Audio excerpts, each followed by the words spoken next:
Hello everyone. There are many situations in the medical field that spark debate.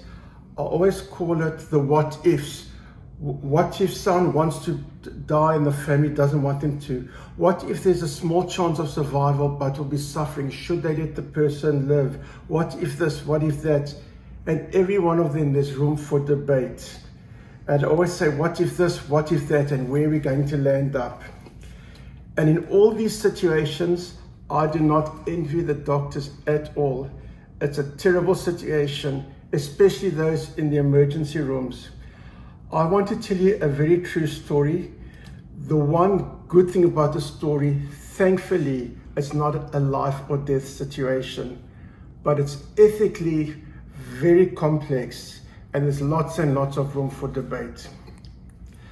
This is what happened, an unbelievable story.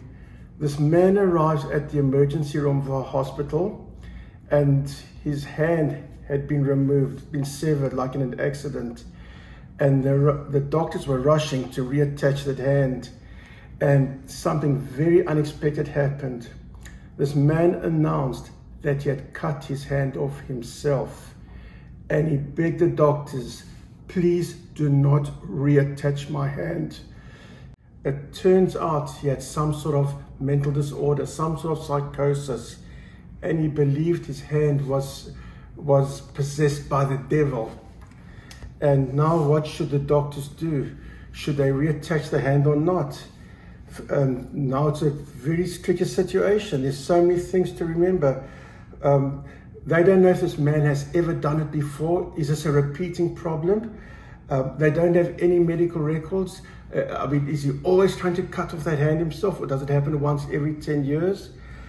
Maybe this can be prevented with supervision and someone forgot to supervise him. They don't know. And whatever decision they take, they might regret it later. And what happens if they take the trouble to painstakingly reattach that hand and then he just cuts it off again after all that trouble? And the other thing is, would they ever have another chance to do it again? And what makes the situation so much worse, there's no one to talk to, there's no family to talk to find out about the history, and it's an emergency. The longer the wait, the harder it will be to reattach that hand, and much less chance of success. In a hurry, the doctor went to speak to a judge, and the judge ruled not to reattach the hand, so they complied with the judge.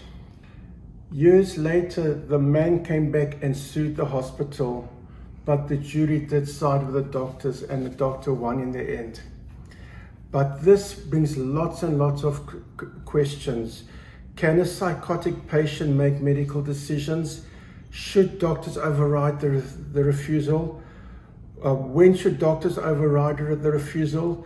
What is that refusal is totally from delusions, and how to decide when the clock is ticking. And I truly mean tickings.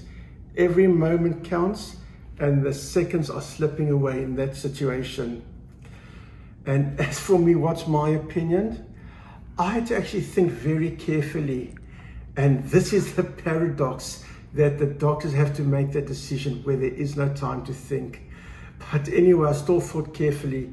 And I think if I was the doctor, I would have reattached that hand. Because if I don't reattach it, there won't be another opportunity. And once we reattach it, we just watch him carefully, completely, to make sure it doesn't do anything to that hand until we fully know what's going on. So I would say yes, reattach that hand unless the judges say no. And now it's your turn to decide.